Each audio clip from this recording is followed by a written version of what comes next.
When outgoing Canadian Prime Minister Stephen Harper launched the longest Canadian election campaign in more than a century in August, he announced this isn't a popularity contest.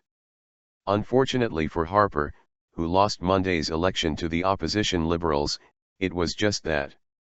The 78-day marathon allowed voters to decide they no longer liked the ruling Conservatives and ditched them after almost a decade in power.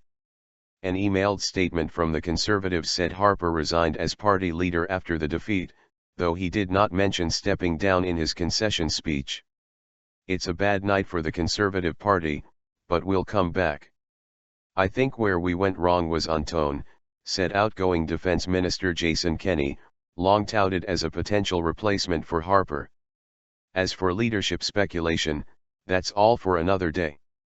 Insiders said the party ran an unimaginative low-energy campaign that failed to recognize how fed up people were with Harper.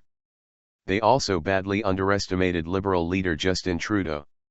The 56-year-old economist was a divisive figure who dominated his government, a man adored by those who liked what they saw as his principled, uncompromising style and detested by opponents who decried his dictatorial style. He ran on a platform of tax cuts, stressing his record on the economy as well as the need to boost security. He also made sure he was the only public face of the campaign. "It's hard to run on your record and promise change at the same time," said one veteran legislator. "If you propose new initiatives, people will ask why didn't you do that earlier?" The Conservative effort was hurt when three key Harper lieutenants, including the foreign minister, unexpectedly quit in the run-up to the elections, depriving the party of vital expertise. Despite the defections, the Conservative war room was confident the party could benefit from Trudeau's supposed weaknesses, running ads saying he was just not ready.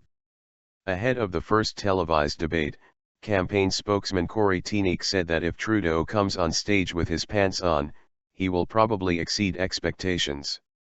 Trudeau ended up performing well in the debate. Teaneck's remarks were stupid, said one war room operative. He'd love to take them back if he could. The longer the campaign ran, the more voters saw Harper on television every day. Conservatives knocking on doors started to hear increasingly vociferous complaints about the Prime Minister, even from long-term supporters. "He has made the government all about him, and right to the bitter end the election was a referendum on him.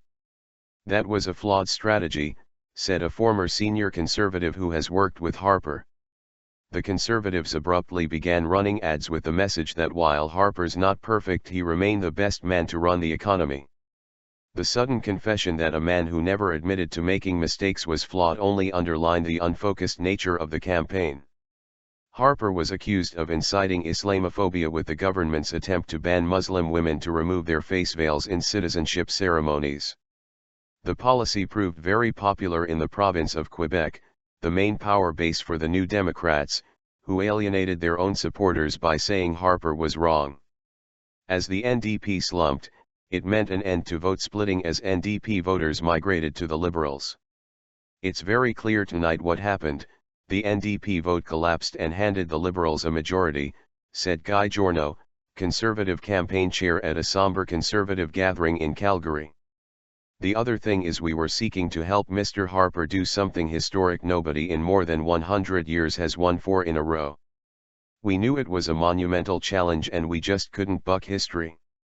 Harper changed tactics again, appearing at events with a giant noisy cash register and supporters peeling off wads of money to show how much they would lose under the Liberals. He also appeared in a new television ad, telling voters the election is not about me.